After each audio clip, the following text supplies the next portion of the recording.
টাকা না থাকলে বিয়ের পরেও বউ চলে যায়। আর আবেগের বসে মানুষ সবসময় ভুল ডিসিশনই নেয়, আর সেটার প্রমাণ এই গল্প। আমি আবার এসএসসি পরীক্ষা দিব, আমাদের স্কুলের একটা মেয়েকে দেখে আমি তার প্রেমে পড়ে যাই এবং তাকে অনেক ভালোবেসে ফেলাই। সে আমার জীবনের প্রথম প্রেম ছিল। তারপর আমরা রিলেশনে যাই, খুব ভালোভাবে চলতেছিল আমাদের রিলেশন। আমাকে অনেক ভালোবাসতো। পরে আস্তে আস্তে পুরো স্কুলে জানাজানি হয়ে যায় আমাদের রিলেশনের কথা। তারপর একদিন আমাদের স্কুলের স্যার ওর বাবা মাকে জানায়। ওর পরিবার ছিল খুবই অহংকারী। তারপর ওনারা ওরা মাদ্রাসায় ভর্তি করে। আমাদের প্রায় অনেকদিন দেখা হয় না, কথাও হয় না, কারণ ওর কাছে কোনো ফোন ছিল না।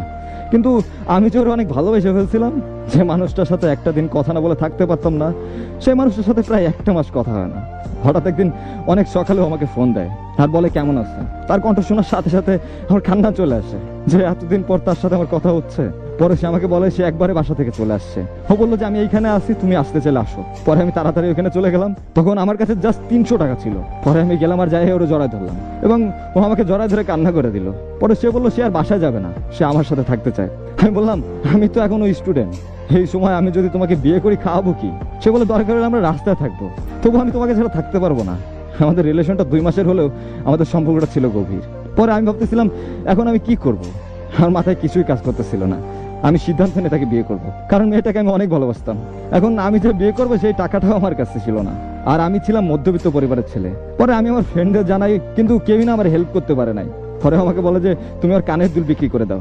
আমার তখন কিছুই করার ছিল না। তারপর আমি তাকে বিয়ে করলাম তার কানের দুল বিক্রি করে। তারপর আমি তাকে আমার এক ফ্রেন্ডের বাসায় রাখি কিছুদিনের জন্য।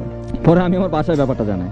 পরে আমার বাসা সবাই অনেক কষ্ট পায়। আমার মা শুনে কান্নাকাটি করতেছে যে আমি এত বড় একটা কাজ করলাম, তাও আবার কাউকে না জানায়া। তারপর আমি ওরে আমার বাসায় আনলাম। আলহামদুলিল্লাহ আমার বাসায় সবাই মেনে নিল, কিন্তু ওর ফ্যামিলি বললো তারা কখনো মাইনে নেবে না, তারা ছিল খুব অহংকারী। তারপর ভালোই চলতেছিল আমাদের সংসার। আসলে ভালোবাসার মানুষকে পাওয়ার যে সুখটা, এটা আসলে বলে বোঝানো সম্ভব না। তারপর একদিন ওর ফ্যামিলি আমাকে কল দেয়, দিয়ে বলে তার মেয়ের সাথে কথা বলবে।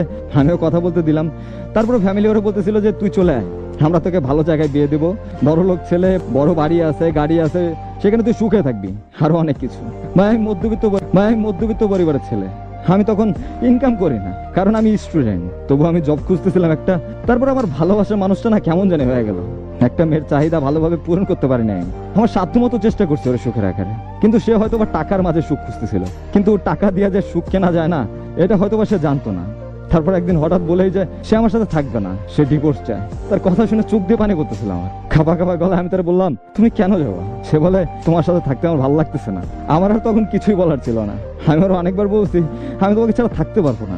ভাই আমি তো তাকে মন থেকে ভালোবাসছিলাম, কিন্তু সে বাসে নাই। পরে সে তার আব্বু আম্মুকে ডেকে চলে যায়। ভাই ভালোবাসাটা আমার সত্যি ছিল। সে তো টাকাকে নিজে সুখ মনে করছে। টাকার কাছে ভালোবাসা মূল্যহীন, টাকা দিয়ে সুখ কেনা যায়। ভাই এখন বুঝলাম যে আগে প্রতিষ্ঠিত হতে হবে, তারপরে বিয়ে। কিছু কথা শুনতে খারাপ লাগলেও সেটা আসলে বলা দরকার, কারণ এইসব কথা না বললে আর এইসব গল্প আপনাদের সামনে না আনলে হয়তো রোজ এই ভুলগুলো আরো অনেকেই করবে। মুরব্বীরা একটা কথা বলে, সেটা কি জানেন? দুধ খাওয়ার বয়সে ঝাল খাওয়ার চেষ্টা করতে নেই, মুখ ছুলে যায়। মানেটাকে বুঝছেন? এই বয়সটা তো প্রেম করাই ঠিক না, আর সেখানে নিজেদের ডিসিশনে বিয়ে। ভাই আপনার বয়স কত? এসএসসি পরীক্ষাটাও দিতে পারেন নাই, আর এই বয়সে এমন সিদ্ধান্ত কিভাবে ভাবলেন যে মেয়েটা আপনাকে ভালোবাসে? ভাই ওর এই বোঝার বয়সটুকুই তো হয় নাই। ও যা করছে সব আবেগ। আবেগ বললেও ভুল হবে, এই বয়সে আবেগটাও ঠিক মতো আসে না লক্ষ্মী ভাই আমার। ও যা করছে ও তো নিজেও জানে না, আরও এটা বুঝবেও না, কারণ এই বোঝার মতো বয়স ওর এখনো হয় নাই। এই বয়সে কখনো ভালোবাসা হয় না।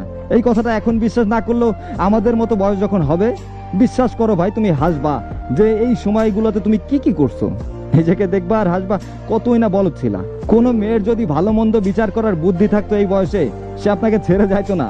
ওকে ওর বাবা মা যা বুঝাইছে তাই বুঝছে, কারণ সঠিক আর ভুল বোঝার বয়স ওর হয় নাই। ওই ডিসিশনটা বুঝবে যখন ওর বয়স 18-19 হবে, তখন বুঝবে কোনটা ভুল কোনটা সঠিক, তখন হয়তো আফসোস করবে।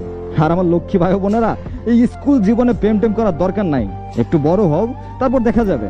জীবনে প্রতিষ্ঠিত না হলে কেউ তোমাকে দাম দিব না, তুমি কারো ভালোবাসা পাবা না। ভালো